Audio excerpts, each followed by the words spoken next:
my way home one afternoon from work, my cell phone beeped that I had a message. So I was checking my messages, and there was a message from my son Christopher's kindergarten teacher. She said that there was a problem or an incident that occurred in the library, and she was laughing when she said this and asked that I would please call her back.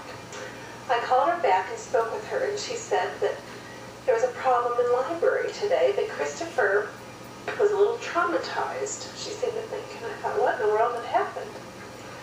She proceeded to tell me that there was a student in Christopher's class named Madeline, and Madeline has a glass eye. In the library, Madeline's eye fell out, and she's sitting there crying, holding her eye, and Christopher started crying at the same time because he saw this eye in this girl's hand. The eye fell out, and she's holding it in her hand. So, and the teacher was laughing when she was telling me the story, and I got quite a chuckle out of it too. But then she went on to say that it became a problem during the day, or she was concerned about Christopher because he was obsessing over this, that they had talked to the whole class about Madeline having cancer, and that's why she had to have had her eye removed and a glass eye, her eye replaced with a glass eye. Well, everybody else in the class seemed fine by it, but Christopher kept raising his hand and asking the teacher to come over, and she would come over and he would say, "Is my eye going to fall out? I feel like my eye's loose. I feel like my eye's going to come out."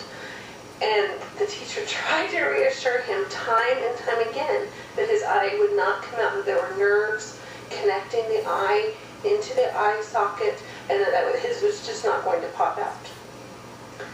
Well, this persisted throughout the day, and so she thought I needed to be aware of it.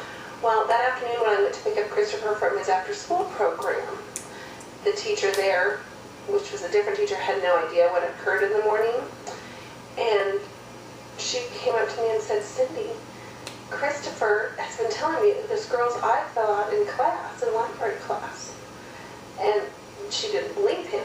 And I said, "Well, it's true. I just talked to the teacher, and this is what had happened." I shared the information with her. And she said, "Well, Christopher's been very concerned about it all day long. That he's been touching his eye, saying, I feel like my eye's going to fall out." All these different things that he just was trying to, really having a hard time with. So we got him home, and I talked to him about it, and we explained once again about Madeline having cancer, and that she had to have the doctor surgically remove the eye.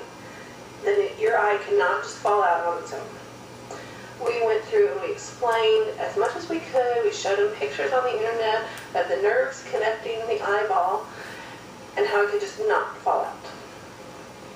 This continued for weeks. He would continually talk about his eye. "Is my eye still there? Is my eye still there?" I said, "Yes, Christopher, your eye is still there. You can see me, you're fine." Well, then we got to the point where he was starting to reassure himself by touching the eye, so he would know it was there. But I kept checking in with the teacher, and she said that everything was fine, that he would reassure himself and the teachers that his eye was still there by touching it.